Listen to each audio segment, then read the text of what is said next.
Whether you're a skeptic or a believer, join me, Rob McConnell, as together we'll investigate the world of the paranormal and the science of parapsychology here on the X-Zone Radio TV show on XZBN and the X-Zone TV channel on Simul TV. Since 1990, the X-Zone Radio TV show has been the place where people dare to believe and dare to be heard. Together, we'll investigate UFOs, aliens, ghosts, Bigfoot, psychic phenomenon, lake monsters, conspiracy theories, government cover-ups, the truth embargo, alien abductions, ESP, haunted locations from around the world, and so much more. With over 28 years of broadcasting and more than 4,500 individual guests, the X-Zone is truly a place where fact is fiction and fiction is reality, as evidenced by the credibility, integrity, and professionalism of the guests that we bring to our international audience. If you have seen a UFO, had a close encounter, seen a ghost, Bigfoot, lake monster, or a story that you would like to share or have investigated, contact me, Rob McConnell, by sending me your email to xzone@xzoneradiotv.com, or you can call toll-free 1-800-610-7035, extension 143, and on Skype, X-Zone Radio TV. For more information on the X-Zone Radio TV show with yours truly, Rob McConnell, visit www.xzoneradiotv.com or www.xzonetvchannel.com or simultv.com and xzbn.net. Until next we meet here in the X-Zone from our broadcast center and studios in Hamilton, Ontario, Canada, always remember, X-Zone Nation, keep your eyes to the sky and your heart in the light.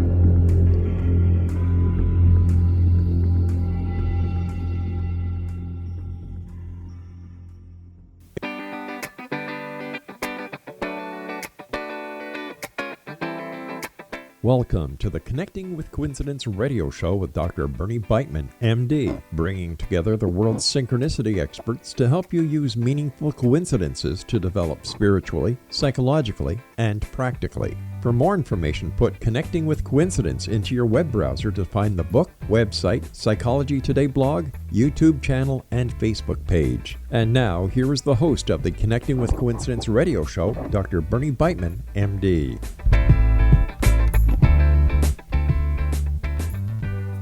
Welcome, welcome, welcome. Yes, rock and roll is here to stay. I'll tell you how I know. Welcome to CC with BB. Yes, I'm your host, Dr. Bernie Beitman, MD. And the other day, my car needed some work. I waited at the nearby Whole Foods and had some lunch. My companion was a book called One Mind. Its author is Larry Dossey. I've had the pleasure of meeting with Larry in his hometown of Santa Fe, New Mexico, and communicating with him about our overlapping interests. Because we are both physicians, we share a way of taking stories and deriving practical conclusions, just as we take histories from patients and try to find a way to help them. He is a superb writer. He has gathered numerous stories that suggest our minds are not tethered to our brains within our skulls, but can roam freely through space and time. One story is about a woman who suddenly worried about her son, who lived thousands of miles away. She tried to ignore the feeling, but it would not go away. Suddenly, a string of numbers appeared in her mind, and then she felt an urge to dial the numbers. A nurse answered and told her that her son had been in an auto accident. The doctor said he would be fine. How does that happen? Larry says non-local consciousness, non-local mind, the one mind.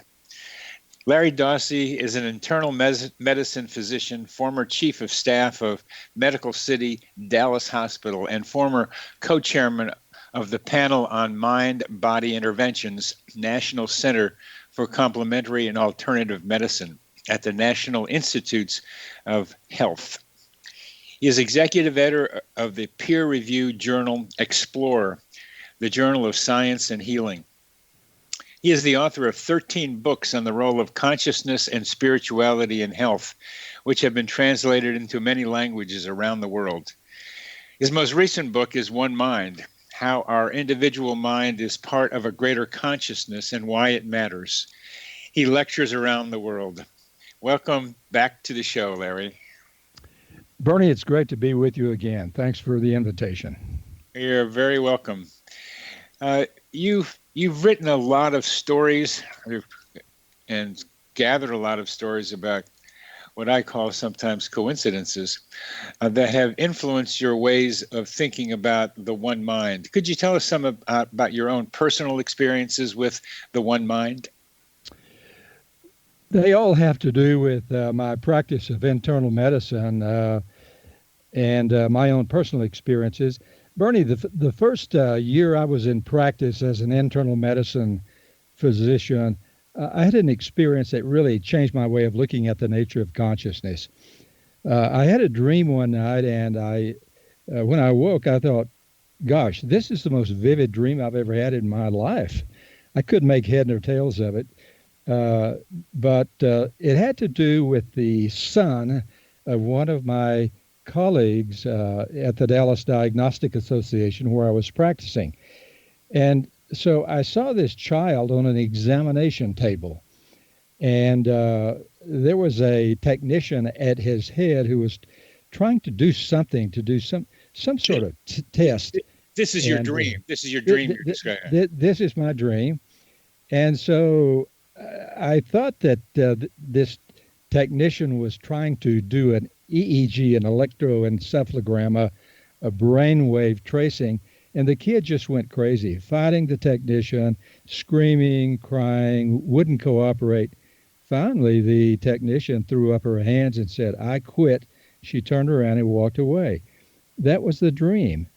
I got up and went to work, and at noon that day, this is in real life now, I was sitting at a lunch table with the father of this child, who was my cardiology colleague, and in walks his wife carrying this 3 or 4 year old boy, and he was really upset.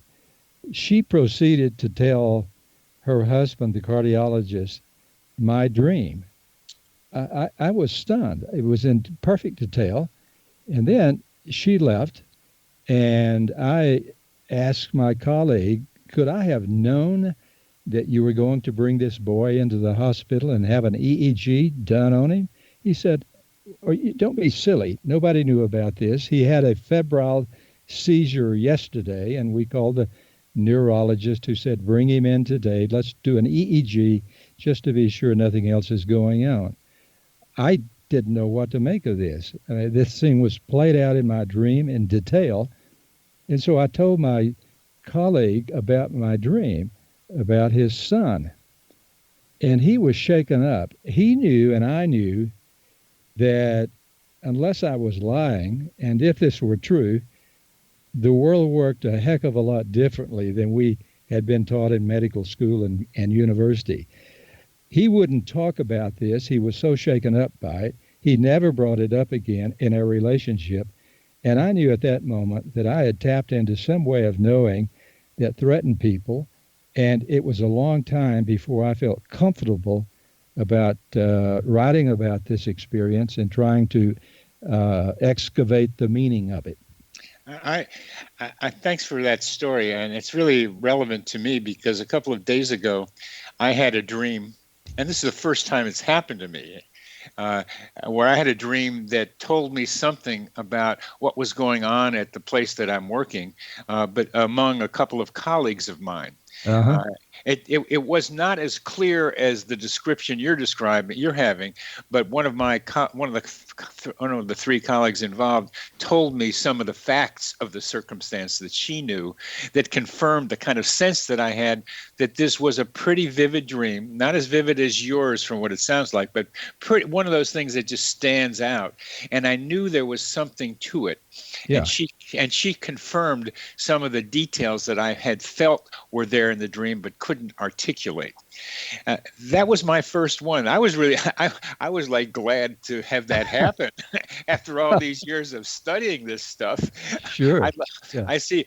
To me, life is but a dream, and the coincidences that I am so involved with happen in visual reality for the most part, but not not at night when I'm dreaming. And this was my Sure. first precognitive dream. Now, you wrote a wonderful book on precognitions. Could you tell us something about the reactions people have had to that dream, to that book? Well, it has been cordial and overwhelmingly positive. You know, I think a lot of physicians and patients have these experiences because they think people will think that they're crazy or off balance mentally. They tend to hang on to them. I have found, however, that if one is willing to go public about this sort of thing, you may be surprised about how the world will come up and greet you. I'll give you an example of that. After I began to write about these things and my patients knew that I was open toward them, they began to open up to me. I will never forget one morning I was sitting in my office and there was a knock on my door, and it was one of my dear favorite patients. She was an attorney, a no-nonsense individual from the Dallas community, and she said, "I need your help now." I mean, she was not fooling around. She barged into my office and she said, "I had a dream last night, and I know I have ovarian cancer. You have to help me." So she told me the dream. She had dreamt that she had what she called 3 little white spots on her left ovary. I did an examination. It was completely normal. So I said, "Let's do a sonogram and get a picture of this." So we did. And I talked to the radiologist, and about 30 minutes later, he was back in my office, and he was all shaken up. I said, "What happened?" He said, "It's that patient of yours and the sonogram." And I knew what he had found. I said, "You saw what she described in her dream, didn't you?" And he said, "Yeah, I did." So he said, as if this came as pleasure to him, he said, "But she was wrong about one thing. These were 3 little ovarian cysts. They were not cancerous, so she got her diagnosis wrong." And he was sort of happy about that because here was evidence that she was not infallible. She had a hole in her dream, so to speak, and he took this to be good news because he didn't want to admit that anyone could have such a pictorial image of what was going on in their body. And I said, "Well, what's the matter?" And he said, "She has no business knowing this." So just to say that there will be people who will push back against this sort of thing, and but I think this is no reason to hesitate about going public with this sort of thing. If I might mention one other brief incident. We're coming to the end of this segment, so we can go on to that Sure. and the next segment.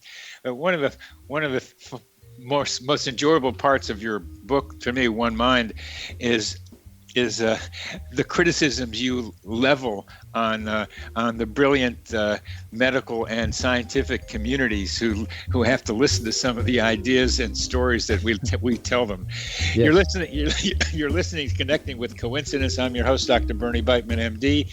We're on the X-Zone Broadcast Network. Our guest is Larry Dossey, author of One Mind.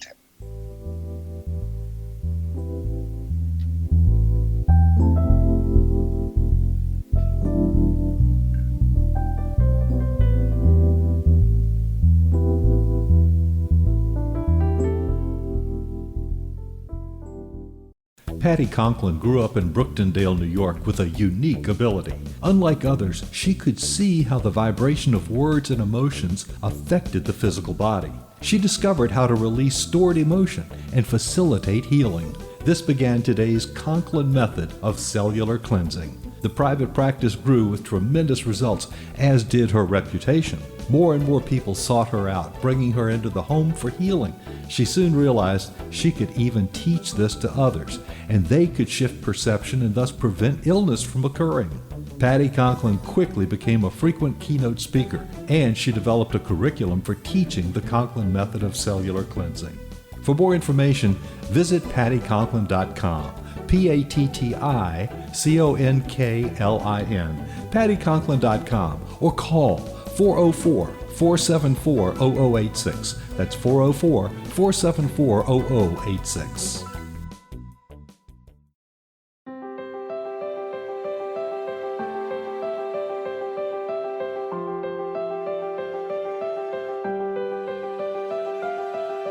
Mission Evolution is dedicated to the well-being of the planet and animals, as well as the evolution of humankind.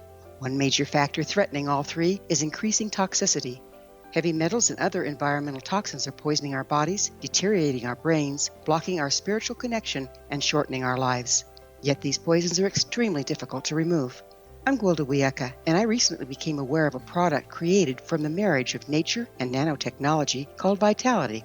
It's formulated from zoolite, whose crystalline structure binds toxins, gently carrying them out of the body. The light is only as clear as the window through which it shines. Clear your body, shine your light into the world. Visit vitalityhappens.com for a 20% discount. Enter code PATHHOME.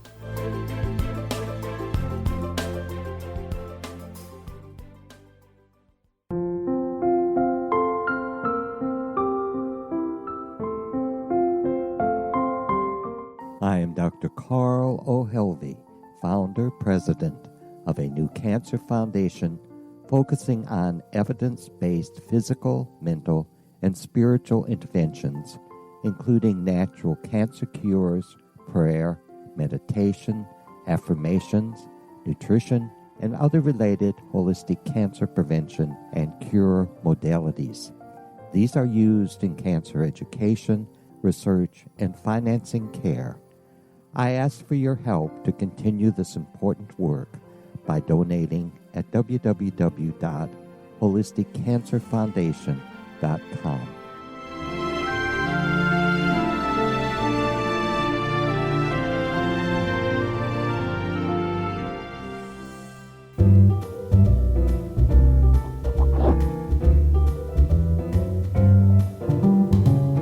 Welcome back to CC with BB. Yeah, I'm your host, Dr. Bernie Beitman, MD, and we're on the X-Zone Broadcast Network. We are talking with Larry Dossey. Larry, you were going to tell us another story at the end of the last segment.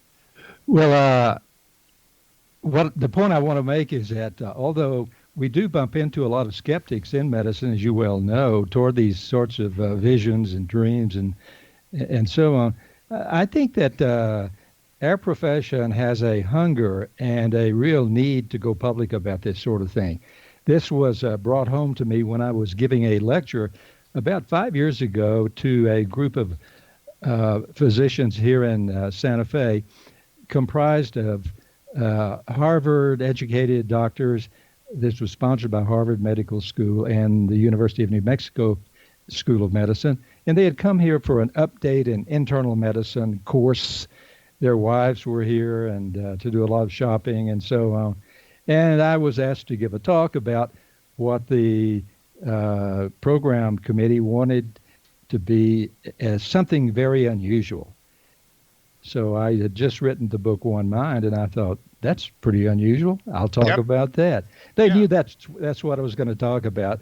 And they wanted me to go into these very strange experience that physicians sometimes had. And so I told them my experiences with precognitive dreams and was prepared to make a fool of myself to encourage them to come forward.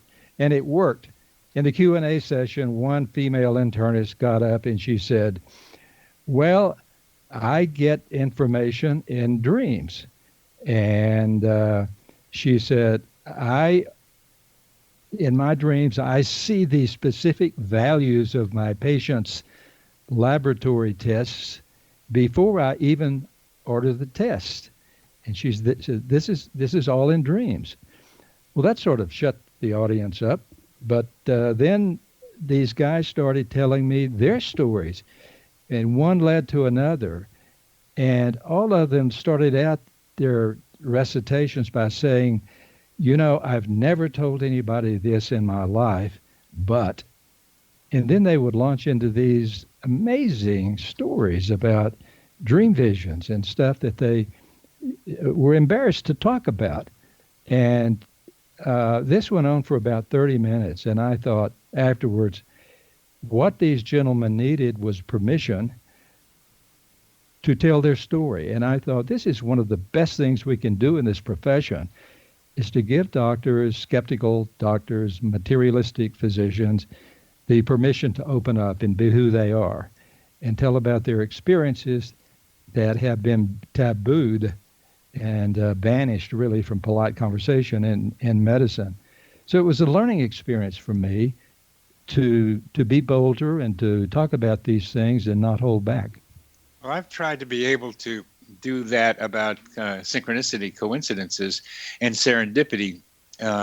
Try to get to be able to speak at a noon thing at the University of Virginia, but it just never quite happened, because that's the same idea, is that I want to be able to give people a forum to recognize how serendipity has been such a major way that drug discoveries have been done in medicine, for example, and the way physicians stumble across information that might be useful to them and their patients.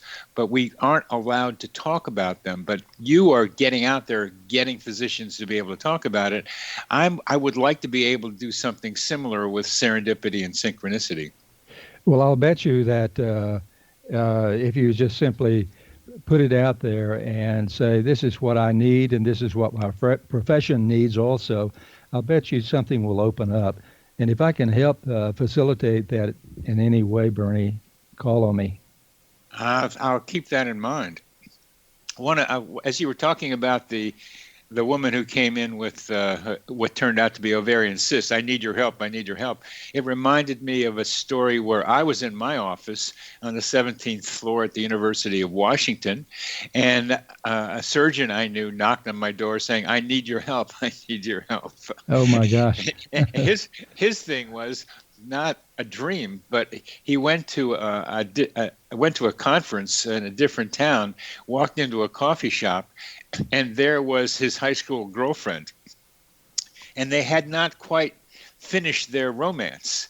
And things started up in that coffee shop that looked like they were going to lead to something else. This guy was married with a couple of children. So he needed to know what to do about that synchronicity or that serendipity, because he had been thinking about her, and that when he left, his wife was glad that he left because they were having a fight.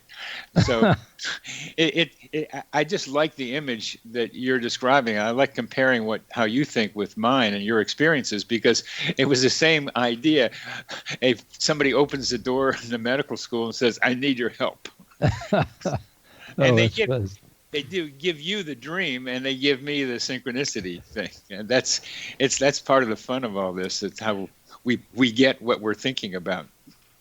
Well, unless people think that this is just these experiences happen to doctors like you and me, let me just tell you that a friend of mine, Dr. Larry Burke, who is an interventional radiologist, has collected dreams from women whose life apparently was saved by dreams of breast cancer.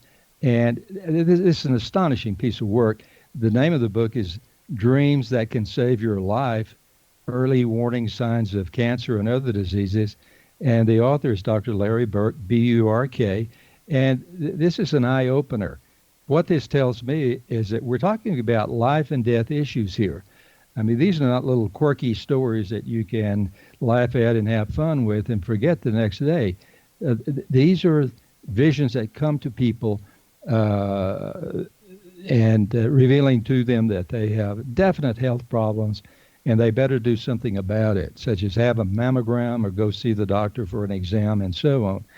It's interesting that in this, approximately 30 cases he has come across, the person who appears in the dream to tell the woman that they need to take action is usually an authoritarian male figure, usually a father or a grandfather who has appeared as a warning agent.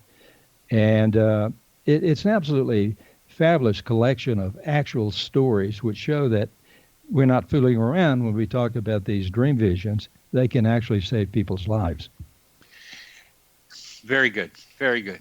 I want to switch over to, or generalize to the quantum thinking or the non-local consciousness that your book it talks about so often, and telling us stories like that, not just being aware of our own body, which Larry Burke's work has demonstrated, but awareness far beyond ourselves, the way you were able to know about that child. I know about somebody at work, but even more than that. And that, would you tell us something about what you mean by non-local consciousness?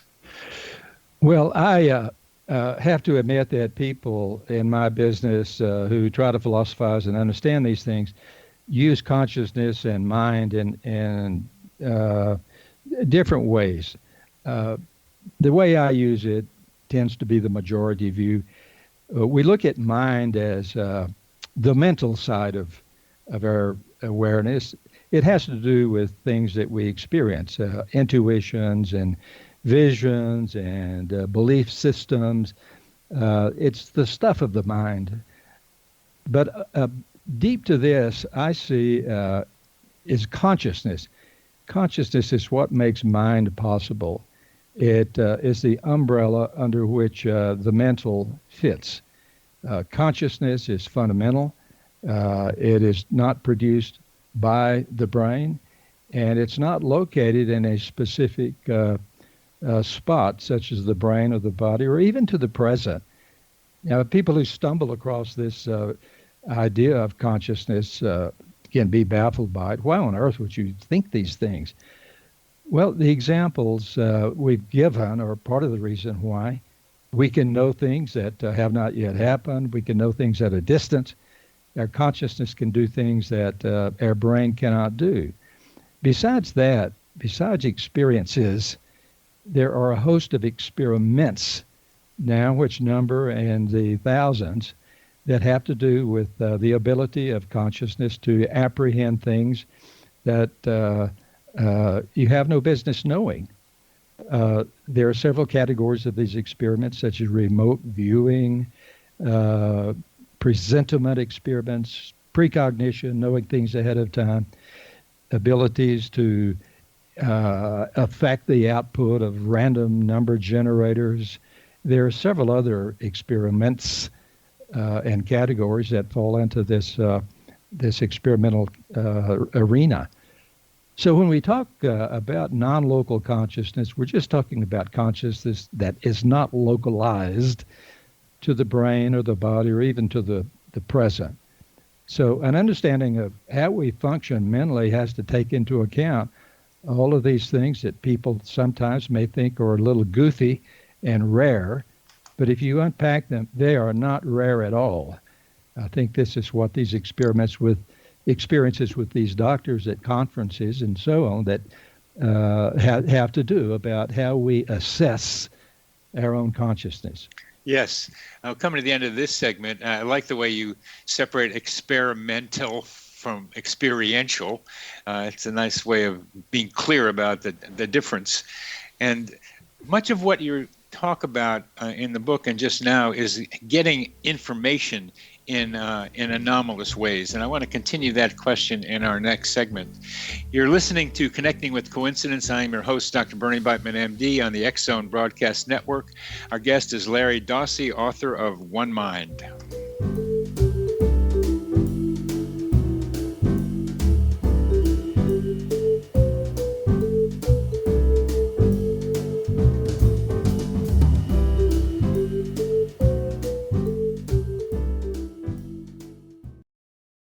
Audience. If you have seen a UFO, had a close encounter, seen a ghost, Bigfoot, lake monster, or a story that you would like to share or have investigated, contact me, Rob McConnell, by sending me your email to xzone@xzoneradiotv.com, or you can call toll-free 1-800-610-7035, extension 143, and on Skype, X-Zone Radio TV. For more information on the X-Zone Radio TV show with yours truly, Rob McConnell, visit www.xzoneradiotv.com. or www.xzonetvchannel.com or simultv.com and xzbn.net. Until next we meet here in the X Zone from our broadcast center and studios in Hamilton, Ontario, Canada, always remember, X Zone Nation, keep your eyes to the sky and your heart in the light.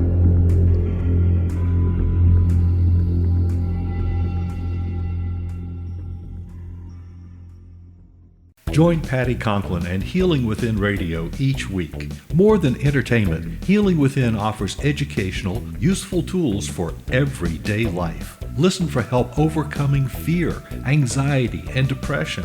Patty knows about eliminating cancer, MS, dementia, Parkinson's, and a host of illnesses that we face every day. Life can be good. Life is good. All you need are simple tools to start changing your life. Start right now by visiting pattyconklin.com, PATTICONKLIN. No matter where you are in the world, you can work with Patty through Skype, phone, or in person, visiting one of her retreats in Georgia. Visit pattyconklin.com today or call our offices at 404-474-0086. That's pattyconklin.com or call 404-474-0086.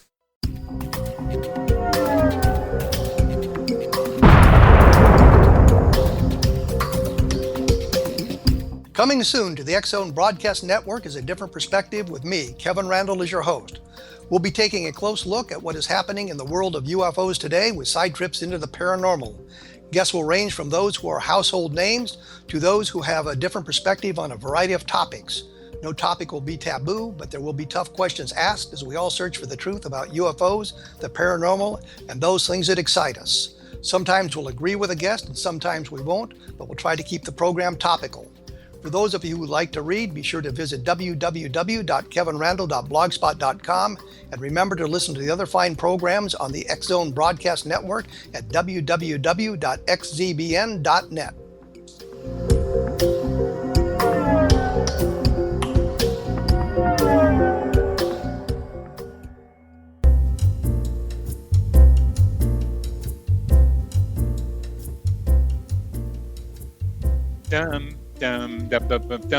Welcome back to CC with BB. I'm talking with Larry Dossey, having a great time, and we're talking about One Mind. And one of the questions that came up as I was reading his wonderful book, One Mind, was that most of the book is dedicated to demonstrating in a variety of different ways that people can know things without knowing how they know them in the conventional sense, that there's some way that our minds can find out things that we shouldn't be able to know according to materialistic current scientific thinking. Right near the end of the book, Larry, you bring up love. And one of the things that has bothered me about a lot of what I've seen about consciousness is the emphasis on information with not much about feeling. You recognize, as I do, that need is a driver, an emotional need of the person about to get the information. Emotional need is a very important driver for getting anomalous information. But I'm wondering about what's in consciousness itself. And if that's not a good question for you, it might not be. But I think love is there too. And I think it's information and love in a general sense. Information and energy is out there somewhere for us to be able to experience. So where does love fit into your concept of non-local consciousness? Well, it's an absolutely crucial aspect of non-local consciousness. I happen to agree with D.H. Lawrence, the novelist, who wrote once that hate is not the opposite of love. The opposite of love is individuality. I think this is key to what goes on in these weird precognitive things that we've been talking about. I happen to believe that love is actually a gateway to these experiences because of the fact that if you deeply love someone, then what you experience is a cessation of separation. You feel that the boundaries between you and the loved one have actually been eradicated through some process. You do not feel separate. You feel at one with them. And so one of the reasons that this is a huge issue in our culture is that we've made a fetish out of individuality. We've said that you have to lift yourself up by your bootstraps, and we've emphasized the importance of the self. Well, love doesn't honor the self. Love honors a cessation of boundaries and separation. I just simply think that love is one of those experiences that can help change the state of the physical world. It can say you can know things that someone else knows, and the fact that you love them and you feel sensitive to them and emotionally connected with them makes those sorts of experiences possible. If you're one of these people who really put all the premium on yourself as an individual, you cut yourself off from other people and you make it less likely that these paranormal sorts of experiences are going to happen. So I'm not saying that the purpose of love is to experience these things, but love certainly opens the gateway for the possibility that these things are going to happen. I think this is one of the reasons why these things are so common in the life of physicians who deeply, affectionately care for the people they serve, and particularly nurses. I've had a lot to do with nurses in internal medicine, and I can tell you that they're some of the most sensitive people I've ever bumped into as far as these non-local experiences that we've been talking about. When I first began to write about these issues, I was just welcomed by the community of nurses. I happen to be married to a nurse who is one of the most sensitive people I've ever bumped into with regard to what we've been talking about. So I think love is it. And you describe in your book a nurse who knew when one of their patients was going to go downhill. And because that nurse was able to detect that happening before it's really started to happen, right. A lot of patients' lives were saved. That's exactly right. And I want to enlarge this also to other healthcare workers. I'll never forget after a lecture I gave on this subject once to a community group, that a woman came up to me and she said, well, my job is as a ward secretary. I'm the person who makes out all the lab slips and all of this sort of thing on the ward. She began to have precognitive dreams about people on her ward who were going to develop emergencies, cardiac arrest, and that sort of thing while she was on duty.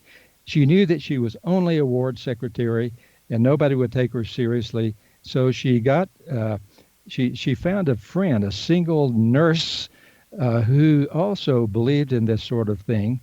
And so they did a 1-2 duo.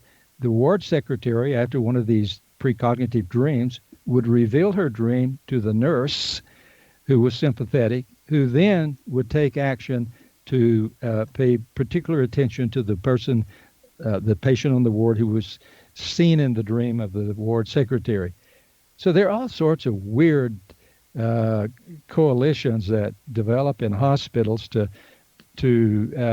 take advantage of these precognitive visions and dreams that people have. It isn't only doctors. And it isn't only ward secretaries. There are people wandering around in life who can tell you that something's going to happen. And one of my favorites is a cat named Oscar, who was able to tell when one of the patients on a ward was about to die. He'd go sit on their bed, and the staff knew that they need to prepare for this person's death. Love. I can see love and caring in the situations that we're talking about, caring for humanity, particularly in the caring and helping professions. And you've mentioned also in among therapists and patients and psychiatrists and patients, a lot of coincidences like this might happen. But I can see with what you call telesomatic, or I call simulpathic experiences, where those are primarily involving people who are connected, the people who feel the pain of a loved one at a distance. But what do you do with love and people picking up information like Kekule coming up with the benzene ring in a dream? And that's love of his profession, I guess you would say, or love of what he's doing. Well, that's exactly right. That's one of the most famous revelatory dreams in the history of science. He was sitting before a fire, and he got drowsy, and he began to dream, and he saw the circular benzene ring structure. Scientists were beating themselves up trying to figure out how these 6 carbon atoms were arranged, and he saw a snake in a circle biting its tail, and he saw that these things were hooked up in a circular ring structure. And there was a conference after Kekule's revelation, and he revealed to his scientific materialistic chemistry colleagues how he came up with this idea. And his words were quite famous. He said, "Gentlemen, we must learn to dream." And he was pilloried by this.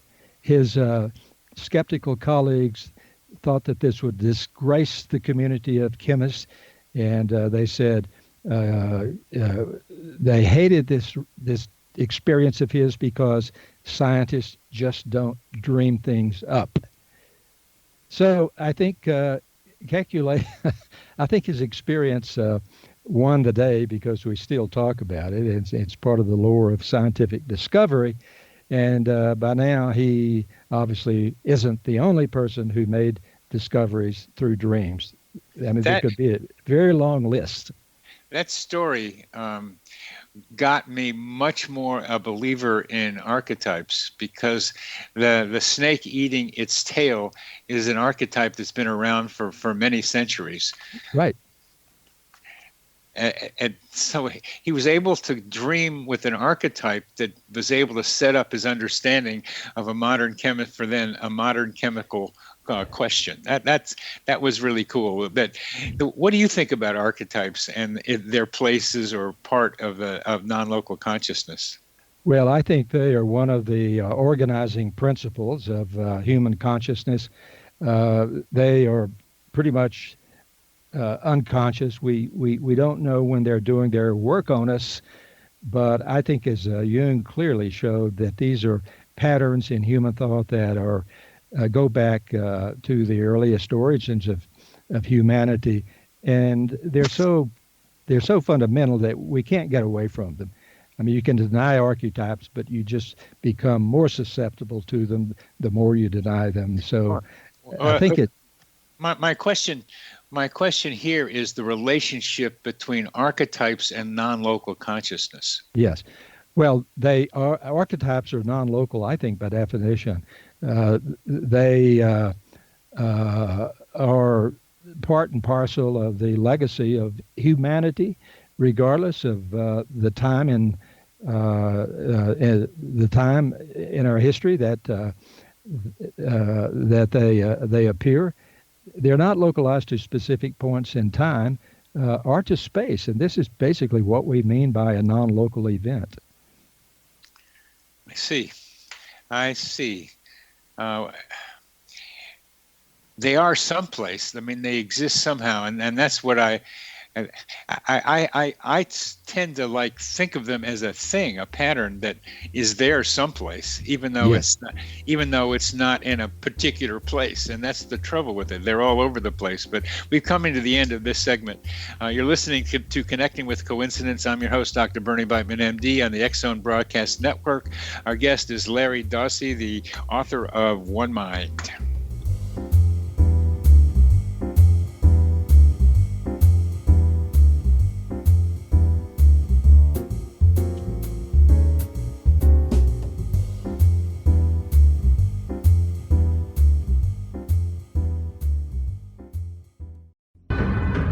If you are looking for a safe, zero-calorie natural option to the harmful artificial sweeteners on the market today, Just Like Sugar is what you're looking for. Just Like Sugar is a wonderful natural alternative for those health-conscious people who choose a calorie-restricted diet with a great, pure, sweet flavor that tastes just like sugar. Just Like Sugar is a great natural option for people suffering from diabetes and may be useful in restricted diet programs where standard sugars are not allowed and does not cause a laxative effect of some other sweeteners. Just Like Sugar comprises a perfect blend of chicory root fiber, natural calcium, natural vitamin C, and Just Like Sugar's sweetness comes from the natural flavors from the peel of the orange. Just Like Sugar is a natural alternative to harmful artificial sweeteners and will change the way that you believe all natural sweetener products taste. Just Like Sugar is available at your local Whole Foods markets, Wild Oats markets, Henry's, Sun Harvest, and many other fine natural food stores in the U.S., Canada, and worldwide.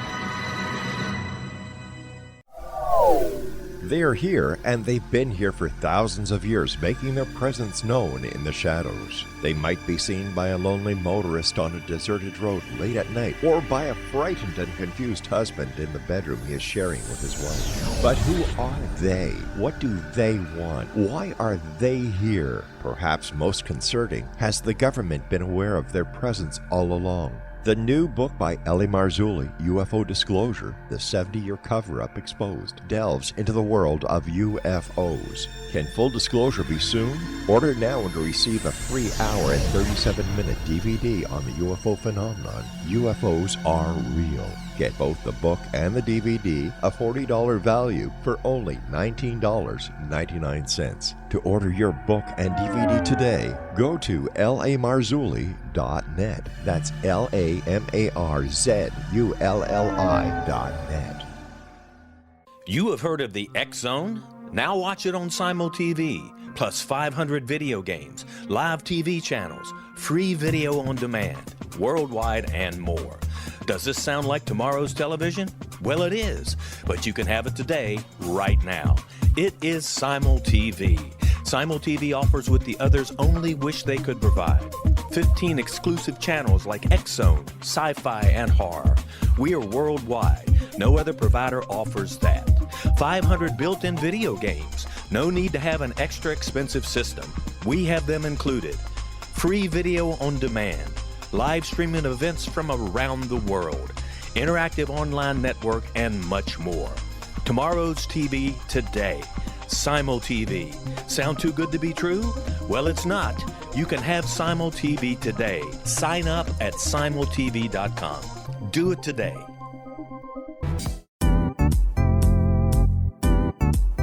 Memorable dynamic presentations are a not-so-secret weapon in the business world. Do you have a powerful message that must be shared, but you haven't found a way to deliver that message? Do you want to be known as a top public speaker who gets amazing results? Are you ready to create and deliver your powerful message? Thomas Hides can help you create and deliver your speech to get the results you desire. Visit iconquality.com. Did you expect your business to flourish, but instead it plateaued or didn't get off the ground yet? Would you like to achieve massive goals and discover new sources of income within your business? When you're ready to experience that type of success with fast results, Cindy Hendricks is the business coach for you. Her work with entrepreneurs and business owners has been life-changing. To get you and your business where you want to be, go to imaginemoresuccess.com. Has the fear of public speaking stalled your business or personal life? What would you give to develop and maintain supreme confidence? Have an invaluable private program to always perform at your best. Imagine how you would feel. You can have all that and so much more today with Thomas Hides' life-changing course called Number One Fear Unleashed. Visit numberonefear.com and be liberated from your fear of public speaking.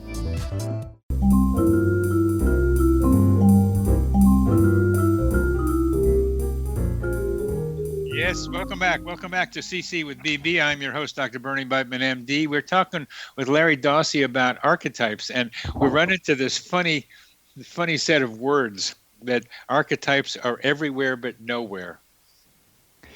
Yes, and it's almost impossible to define them. Can I share a quotation from Carl Jung, who brought archetypes to our consciousness? Sure. Well, Jung, in his book Memories, Dreams, Reflections, said, and I quote, man can try to name love, showering upon it all the names at his command, but still he will involve himself in endless self-deceptions.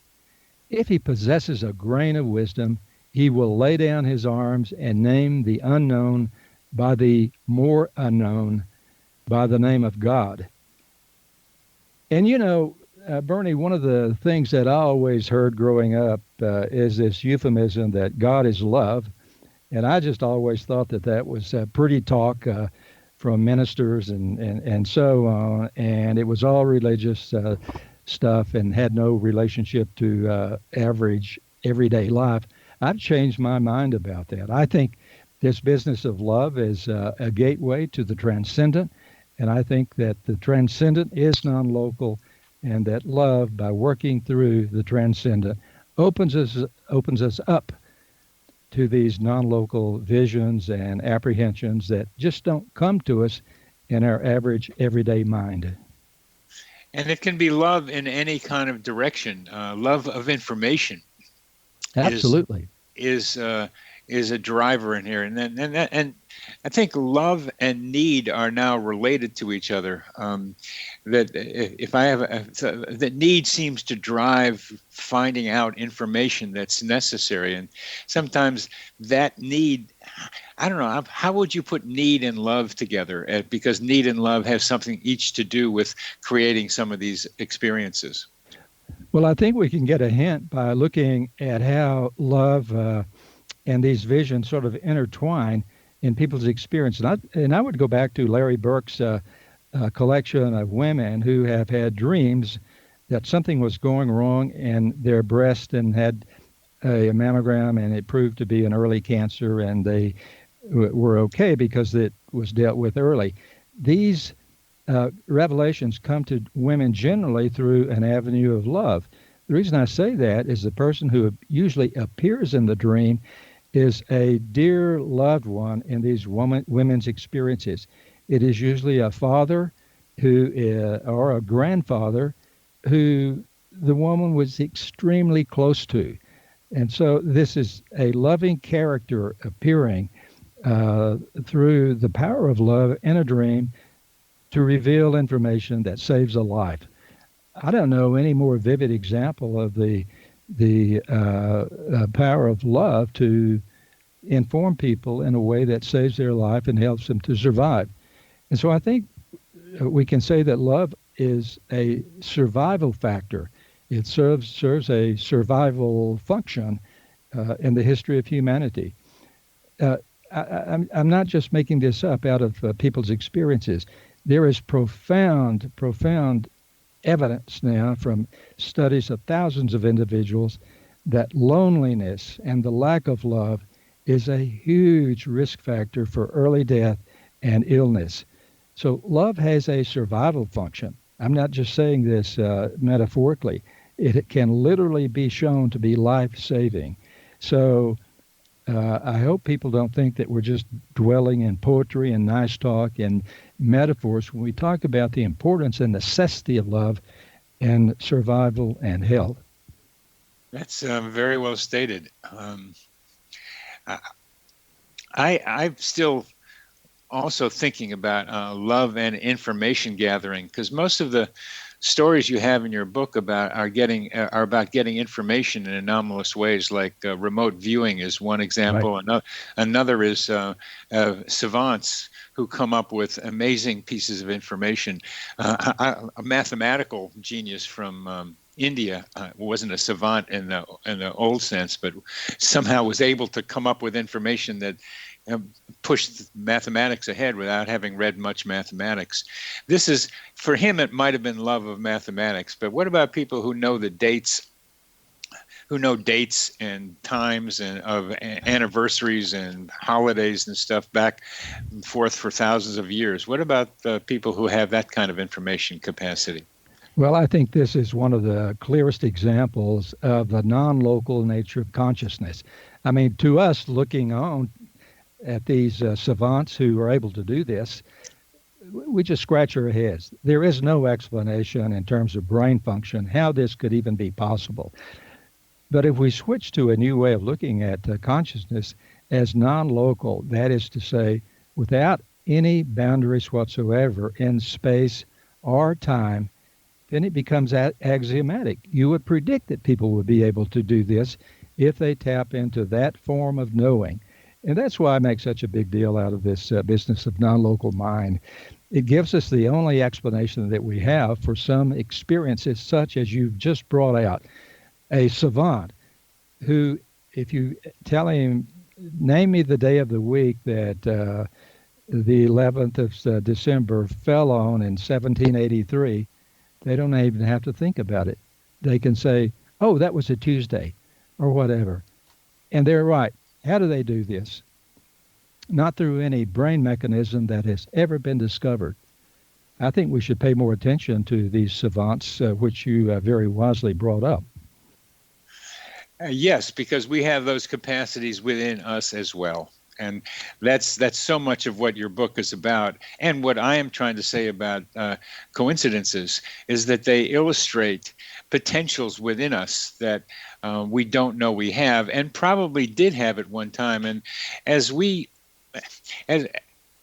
look into the future, and in our last part of this show, Larry, we look into the future about the implications of considering that we share a mind together. I call it the psychosphere. It's a smaller version of non-local consciousness.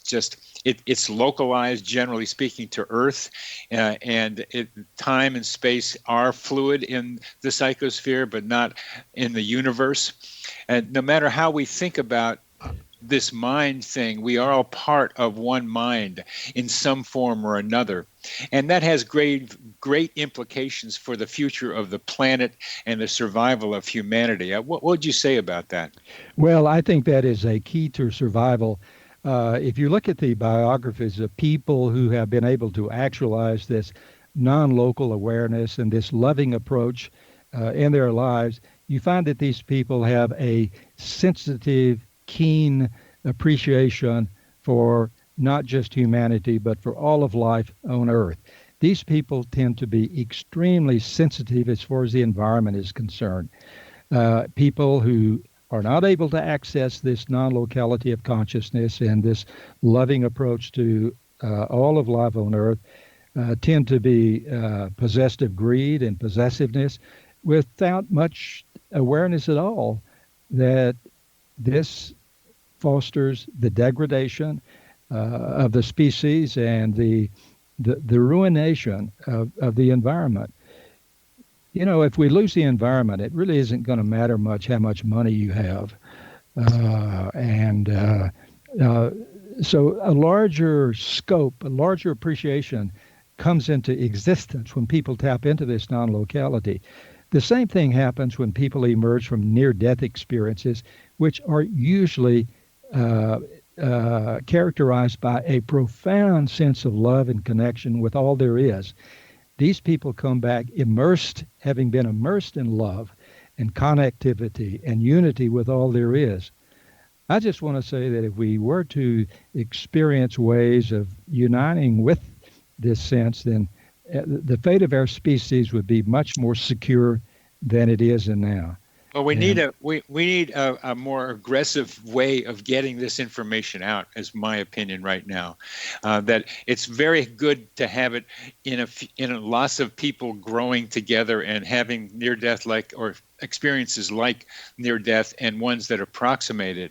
Right. But we're getting to a crucial place where there has to be some, excuse the term, evangelism about one mind, about our being part of one mind. We have to awaken more people to this possibility. Things are getting a little bit out of whack, especially when I see in China that the surveillance society is coming to be a reality, and that phones and cameras will be tapped to watch people and know who they are by their facial recognition characteristics. So know too much about each one of us. And what I envision is a one mind in which we can communicate telepathically with each other, that we can use the love among and between us to know what other people are doing without having to use technology, as a step towards knowing in action that we are all part of one mind. I'm really glad you brought that up. You know, some people may think that in this age of social media and Facebook and and email and so on, that we're always in contact. So why are you making a big deal out of this connectivity thing? We've never been more connected in our life. The problem is that studies now show that people who spend more time on social media tend to feel more lonely and more cut off than people who don't do that.